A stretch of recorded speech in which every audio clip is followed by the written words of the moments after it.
There was major chaos in Falmouth, Trelawney this afternoon as traffic had to be routed through the town following the collapse of a section of the North Coast Highway Wednesday afternoon. The affected section of the highway has since been closed to vehicular traffic as the police say they're keeping watch on the town of Falmouth as a result of the influx of traffic.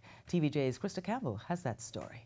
Caution tape along a section of the North-South Highway Wednesday afternoon, and a truck called in to quickly mount a roadblock following this situation.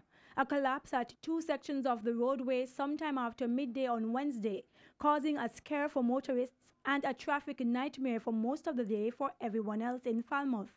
Communication manager for the National Works Agency, Stephen Shaw, says persistent rainfall contributed to the problem, but drains blocked by debris also played a role. Police moved in quickly to divert traffic to the only alternative through Falmouth, and that created a headache for motorists in the town, some of them tourists trying to catch a cruise ship docked in the Trelawney capital.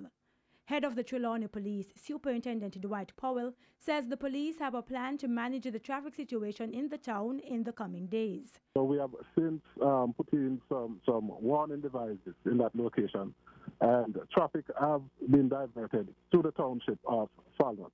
The police will be monitoring the flow of traffic through Falmouth to ensure that we have.